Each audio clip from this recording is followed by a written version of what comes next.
Halo teman-teman, ini untuk asistensi modul 4 ya. Maaf banget ya bisa ngajarin secara sinkronus karena gue kebetulan baru dapat magang dan kayaknya mulai sekarang mungkin akan lewat video aja. Kalau video kan sama-sama bisa melihat step by step pengerjaannya dan bisa diulang-ulang juga kan, jadi lebih enak.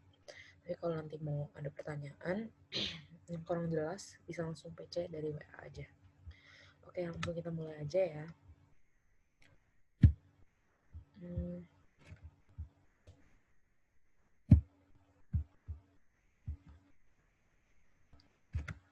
Oke, jadi untuk modul 4 ini kurang lebih sama kayak modul 3, tapi ada beberapa tambahan aja. Tambahan kayak laporan laba rugi yang dianggarkan, anggaran kas, dan neraca yang dianggarkan. Aku expect teman-teman udah baca soalnya dulu, jadi tahu informasi-informasi apa yang ada di soalnya, sama di mana kira-kira bakal dipakai di soalnya itu. Jadi untuk informasinya ada kuantitas input, ada harga input, ada informasi persediaan, baik material langsung maupun barang jadi ya. Terus ada mengenai biaya tidak langsungnya menggunakan activity based costing. Ini hampir sama kayak modul kemarin.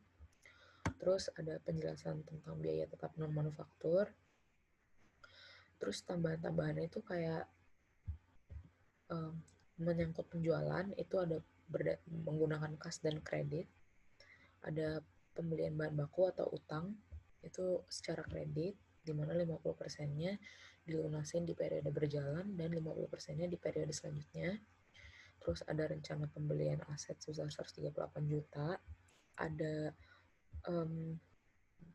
biaya depresiasi, terus ada pinjaman bank sebesar 100 juta dengan bunga 24%, dan ada jika memiliki kas sebesar 500 juta akan melunasi pinjaman bank, sama utang pajak sebesar 540.000. Selain itu juga dilampirkan neraca per 31 Desember 2020. Oke, langsung aja ya. Untuk nomor 1, anggaran pendapatan.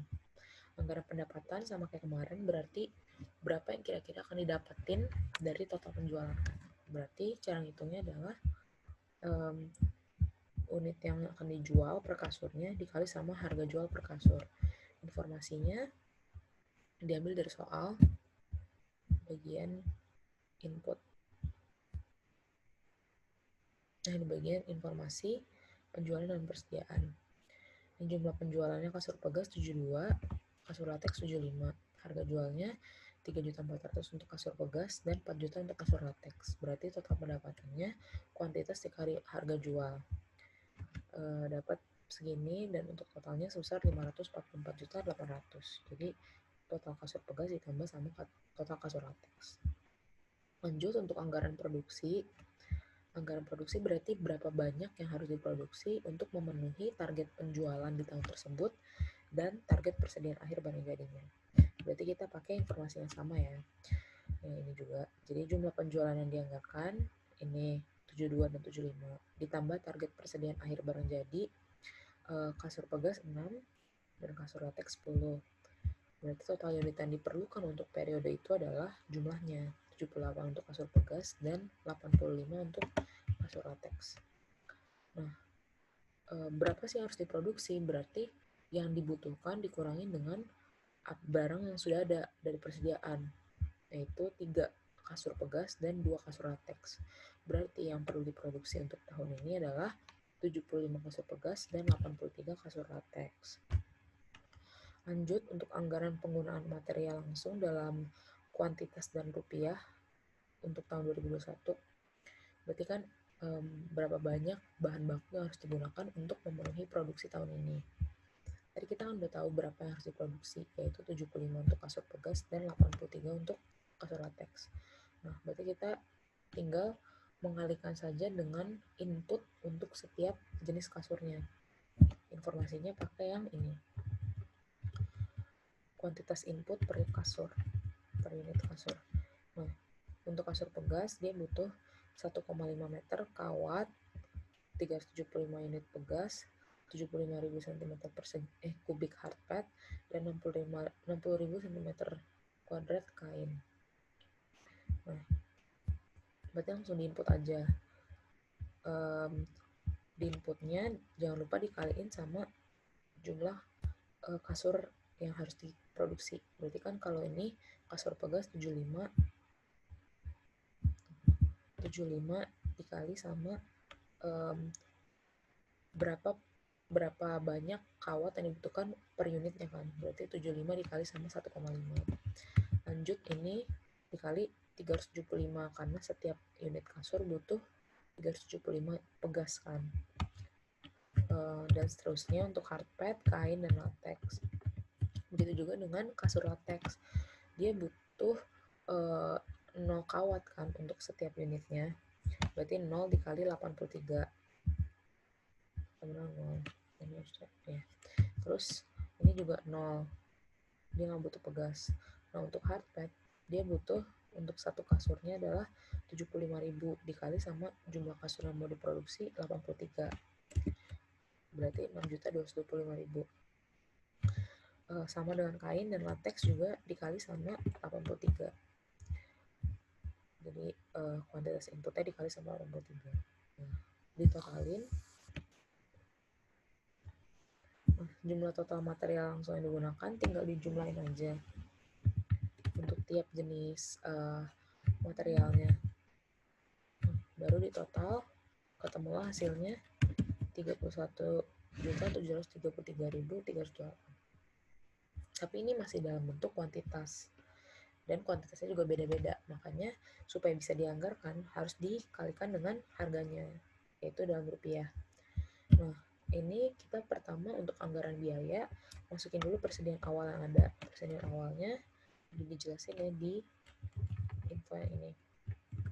Nih, persediaan awal 40 juta, 1 juta, 750.000, 100.000, dan 1.750.000 ya untuk tiap jenisnya. Nah, berarti yang perlu dibeli adalah total material yang dibutuhkan sekarang dikurangin sama persediaan awal. Berarti yang dibutuhkan sekarang kan 113 dikurangin sama persediaan awalnya 100, baru dikali sama harga inputnya. Harga inputnya itu informasinya dari sini. Ini dia, 400.000. Hasilnya adalah 5 juta. Nah, ini juga dia butuh 28.125. Tapi dia punya 500 di awal. Karena kita pakai Vivo, berarti kita harus pakai 500-nya dulu dong. Kan dibilang first in first out. Nah, berarti 28.125 yang kita butuhkan dikurangin sama persediaan awal 500 dikali sama harganya 2.000 per pegas. Gitu seterusnya. Hardpad juga gitu, kain juga gitu, dan latex juga gitu. Barulah hasilnya di total dari persediaan awal ditambah yang perlu dibeli periode ini. Nah, terus semuanya disum dan ketemulah total biaya material yang harus dibeli untuk periode ini. Lanjut, anggaran pembelian material. Nah, anggaran pembelian material, pertama kita masukin anggaran unit fisiknya. Untuk digunakan dalam proses produksi kan kita udah butuh tadi, ya kan? Dari sini jumlah total material langsung yang digunakan. Ini di kopas saja, sama juga dengan material lainnya. Nah, ditambah target persediaan akhir. Target persediaan akhir ada di sini, 50, 250, 150.000, 25.000, dan 250.000.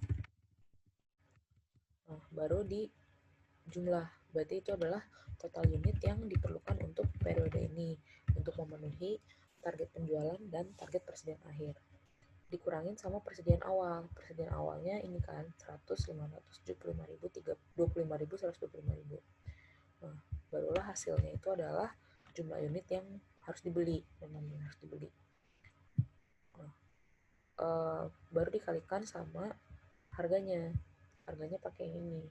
Berarti 63 kali 400.000, 27875 dikali 2000, 11.925 dikali 10, 9.480.000 dikali 4, dan 10.500 dikali 14.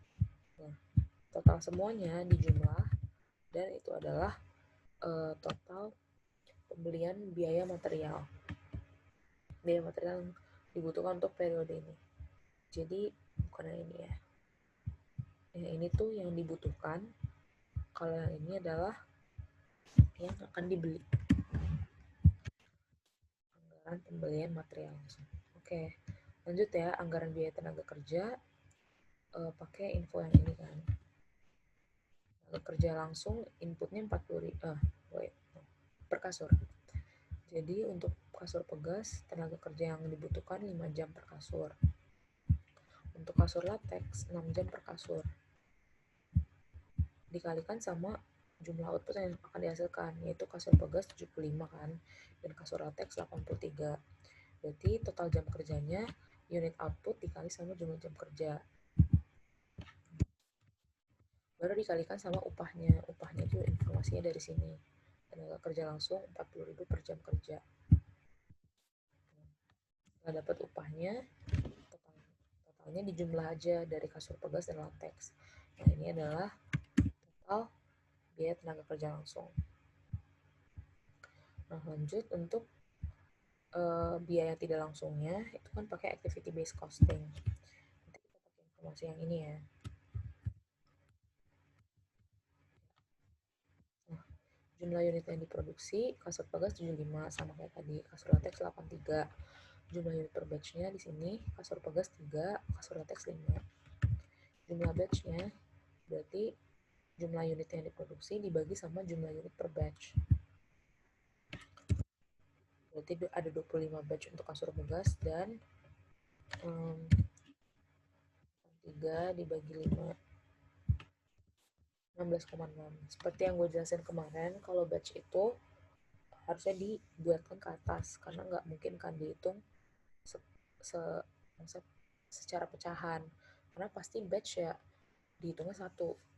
Tapi mungkin kalian harus tanya dosennya dulu apakah boleh kayak gitu, apakah mendingan dibulatin atau enggak, supaya nanti pas ujian kalian nggak salah ya. Harusnya sih dua-duanya boleh, tapi aku pakai 17 ya. Oke, nah waktu persiapan per batchnya ini ada 2 jam sama 1 jam sama total waktu persiapannya. Total waktu persiapan berarti jumlah batch dikali sama waktu persiapan per batch. Oke, nah perhitungan biaya nggak langsungnya, di sini informasinya, activity rule untuk aktivitas-aktivitas tersebut adalah 260.000 per jam persiapan. Berarti aktivitas persiapan itu dialokasikan per jam persiapan. Terus pemrosesan dialokasikan berdasarkan per jam penggunaan mesin, dan inspeksi dialokasikan per jam inspeksi. Pertama, untuk perhitungan biaya tidak langsung penyiapan mesin atau persiapan, berarti harganya, rate-nya 260.000 dikali sama per jam persiapan. Jam persiapan tadi kita udah ngitung kan total waktu persiapannya ini nih, 50 sampai 17, berarti 260.000 dikali 50 plus 17, hasilnya 17.420.000. Nah, lanjut untuk perhitungan biaya tidak langsung pemrosesan yang dianggarkan. Tadi pemrosesan dialokasikan per jam penggunaan mesin. Berarti kita harus tahu berapa jam mesin itu digunakan. Nah, jam penggunaan mesin informasinya tadi ada di sini, di kualitas input. Berarti untuk setiap kasur pegas dibutuhkan 1 jam penggunaan mesin, dan untuk setiap 1 unit kasur latex dibutuhkan 2 jam penggunaan mesin. Berarti total jumlahnya adalah 75 kasur latex yang akan diproduksi dikali sama 1 jam penggunaan mesin, ditambah 83 kasur latex yang akan diproduksi dikali 2 jam penggunaan mesin untuk kasur latex. Hasilnya adalah 241 jam. Nah, baru habis itu kita kaliin sama rate untuk biaya pemrosesan, yaitu sebesar 10.000. Berarti totalnya adalah 2.410.000.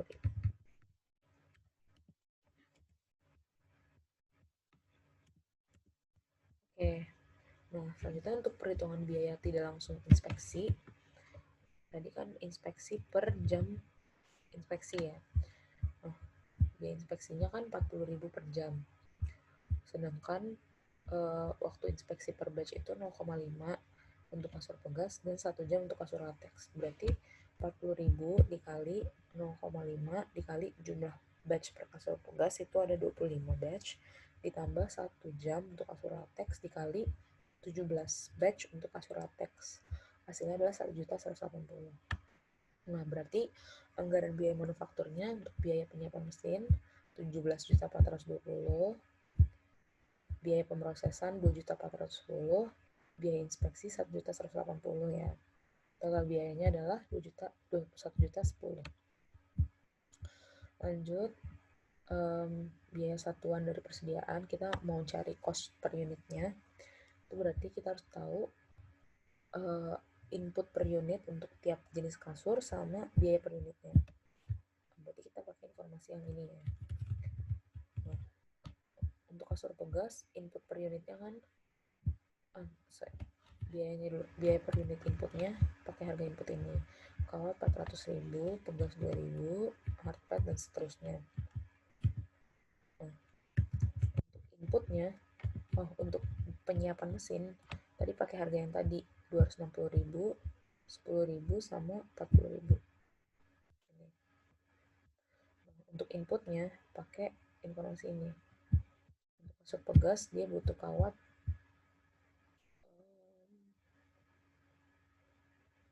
inputnya 1,5.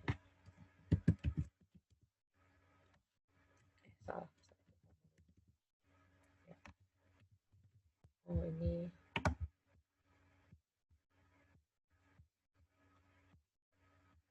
Nah, terus pegasnya butuh 375, hardpad 75.000, kain 60.000, latex 0 ya. Terus untuk tenaga kerjanya butuh 5 jam. Sama penyiapan mesinnya. Nah, penyiapan mesinnya kan dia kan dihitung per batch. Sedangkan dalam satu batch itu ada tiga kasur yang dihasilkan. Berarti untuk per input per unit outputnya 2 jam dibagi sama 3 kasur per batch. Hasilnya 0,667. Nah, terus untuk pemrosesan itu kan per jam persiapan ya dihitungnya. Nah, berarti untuk satu unit butuh 1 jam persiapan dari informasi yang ini. Persiapan 1 jam penggunaan mesin ini. Nah, untuk inspeksi butuh 0,5 jam per inspeksi kan. 0,5 jam per inspeksi dibagi sama jumlah unit per batch-nya 3, berarti sama 0,167. Nah, sama juga kayak kasur latex, masukin aja input dari sini 25.000 latex, 75.000 hardpad dan 60.000 kain. Sama untuk biaya pemrosesannya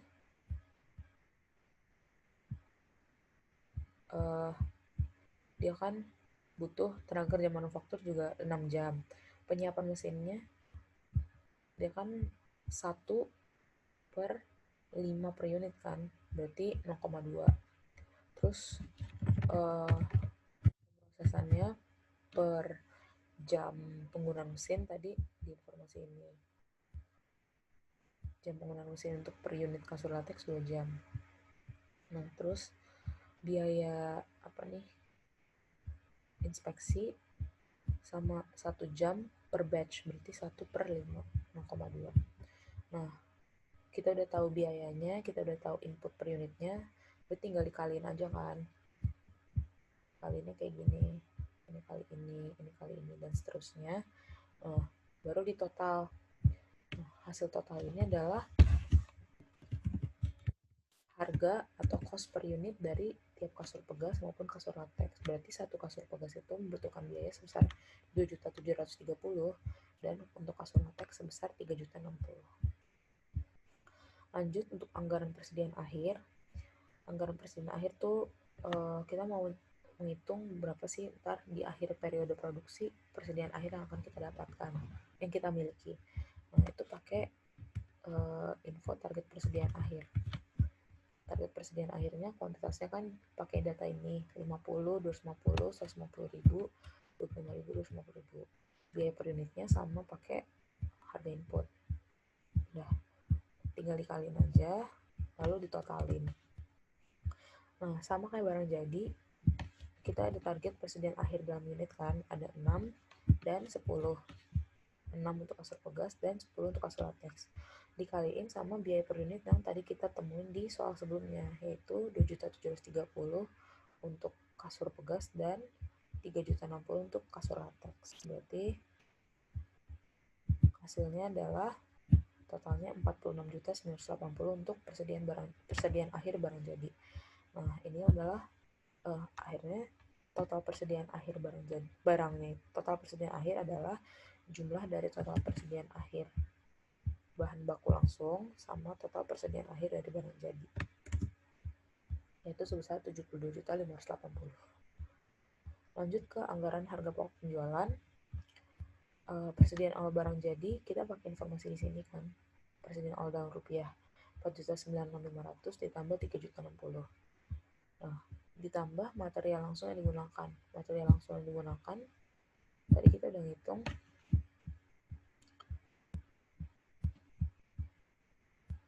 ini kan, material langsung digunakan.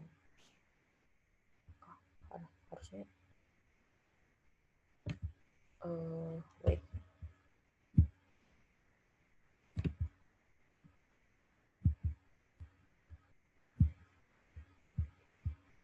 Iya, benar.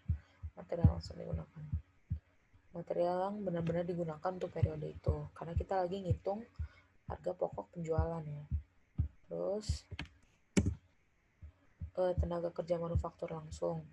Tadi kita juga udah ngitung kan, sebesar 34.920 dari sini.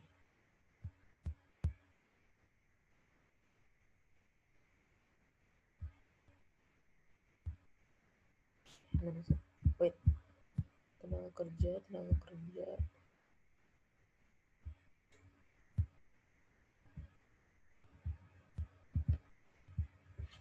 G70. Ini dia. Tenaga kerja. Ya. Terus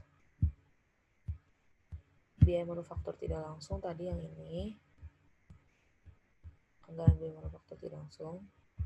Terus di total jadi beban pokok produksi barang jadi. Nah, berarti beban pokok produksi barang yang tersedia untuk dijual atau cogasnya, cost of goods available for sale, itu jumlah ini sama jumlah ini kan. Nah, baru dikurangin sama persediaan air barang jadi yang tadi kita udah hitung. Ini 46980. Nah, baru dapat harga pokok penjualannya sebesar 419 juta. Oke, lanjut anggaran biaya non manufaktur pakai informasi yang ini.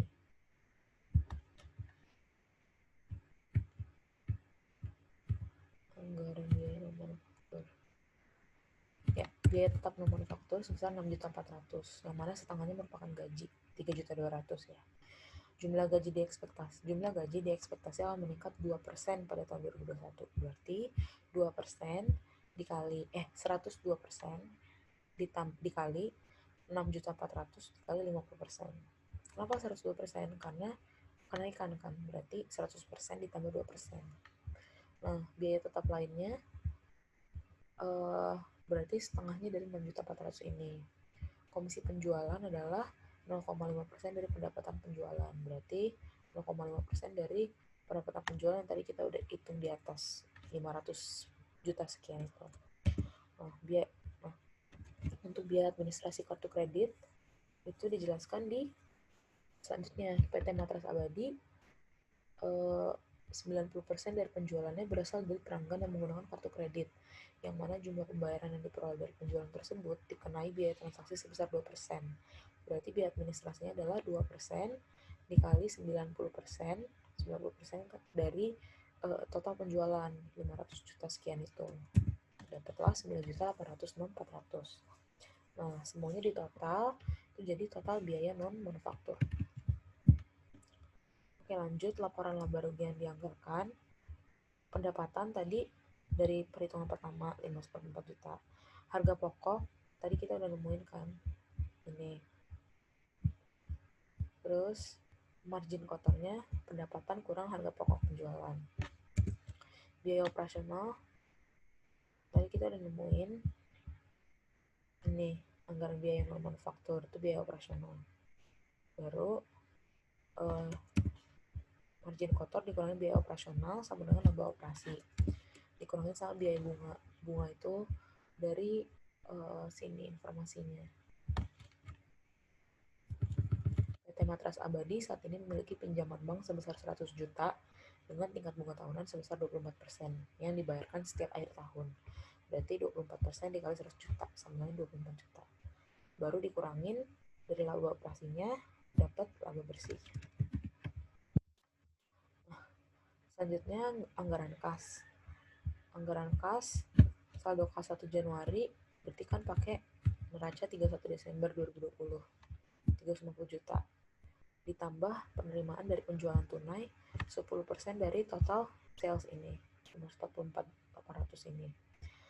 Sedangkan penjualan kartu kredit itu 90%-nya kan, berarti 90% dikali 544 juta ini. Kenapa 90% dan 10%? Pakai informasi yang tadi. PT Matras Abadi 90% dari penjualannya berasal dari pelanggan yang menggunakan kartu kredit. Berarti 10%-nya dari kas. Oke, lanjut. Berarti total kas yang tersedia adalah saldo kas ditambah penjualan tunai dan penjualan kartu kredit. Dikurangin sama pengeluaran kas. Pengeluaran kasnya itu pertama dari pembelian bahan baku langsung. Pembelian bahan baku langsungnya cara ngitungnya adalah dari informasi ini. Pembelian bahan baku dilakukan secara kredit, di mana 50% dari pembelian akan dilunasi pada tahun pembelian, dan sisanya akan dilunasi pada tahun berikutnya. Pada akhir tahun 2020, perusahaan memiliki utang atas pembelian bahan baku sebesar 20 juta.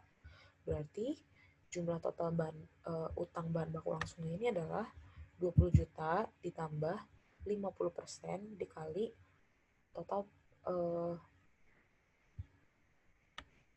pembelian material. Pembelian materialnya itu berarti yang ini dari anggaran pembelian material. Ini dia.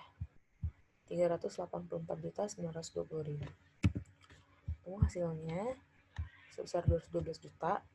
Lalu tenaga kerja manufaktur langsung, tadi kan kita udah ada perhitungannya juga. Ya. Saya scroll lagi. Biaya tidak langsung manufaktur.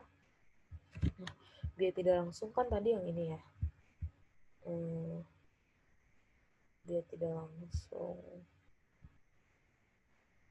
Bukan ini, masuk ini nih. Ini dia. Ini. Nah, tapi ada informasi di sini biaya depresiasi tahun 2021 sebesar 450.000 termasuk dalam komponen biaya manufaktur tidak langsung dan 250.000 termasuk dalam komponen biaya tetap non manufaktur lainnya. Nah,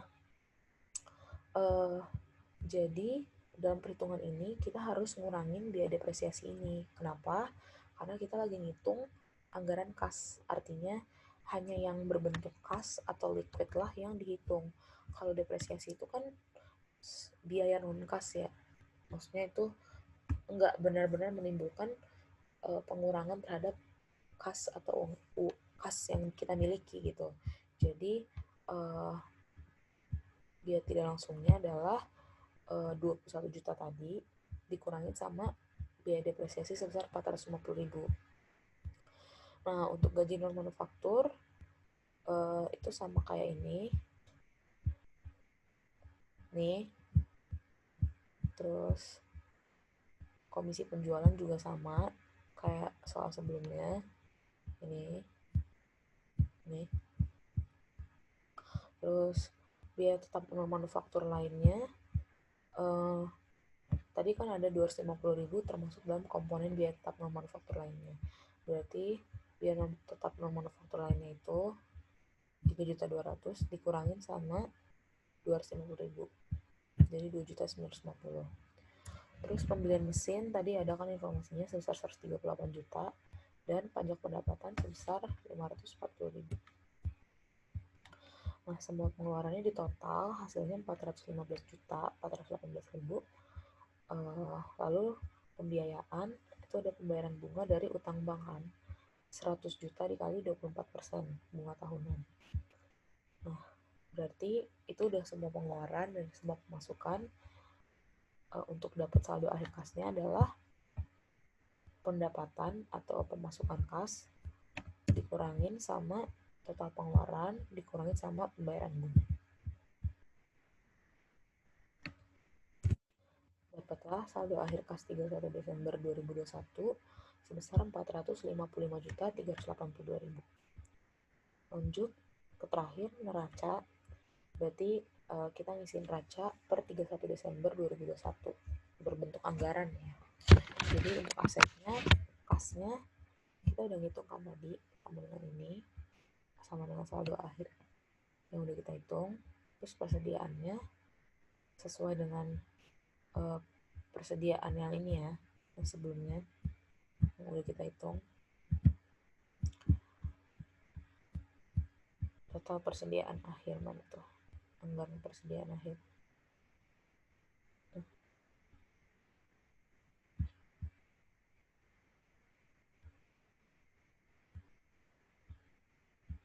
Ini ya, 72.580.000. Terus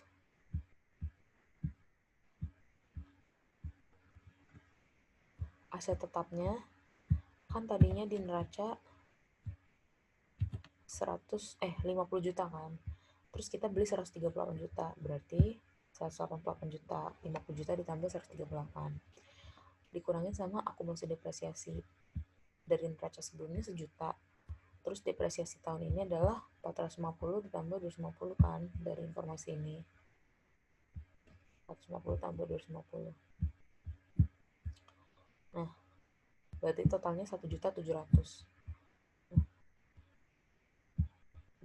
Nah, aset tetapnya berarti 188 dikurangin 1.700.000 ini, ketemulah aset tetapnya segini. Lalu total asetnya adalah kas tambah persediaan ditambah aset tetap. Nah, untuk liabilitas dan ekuitas, utang dagangnya itu 50% dari total anggaran pembelian. Anggaran pembeliannya yang tadi sebesar 300 juta sekian ya.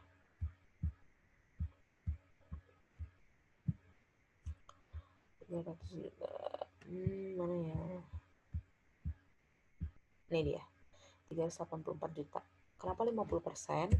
Karena sesuai informasi tadi, kalau dia ngutang 50%-nya dibayar sekarang, 50%-nya dibayar tahun depan. Terus utang jangka panjangnya 100 juta, utang bank. Nah, saham biasa karena nggak ada informasi apa-apa, maka kita asumsikan sama kayak neraca sebelumnya, 100 juta. Nah, laba ditahan sebelumnya 217 juta ditambah sama net income tahun ini, yaitu 82.779. Jadi total net RE-nya adalah 300.195.600. Nah, liabilitas dan ekuitasnya di total, ternyata total aset sama total liabilitas dan ekuitasnya nggak balance. Berarti selisihnya itu adalah kontrol. Besar 21.606.400. Nah, sekian dari sesi asistensi modul 4. Kalau ada yang nggak ngerti, boleh di replay lagi bagian yang nggak ngertinya. Kalau nggak ngerti banget, boleh ditanya PC melalui WA. Oke, thank you ya teman-teman.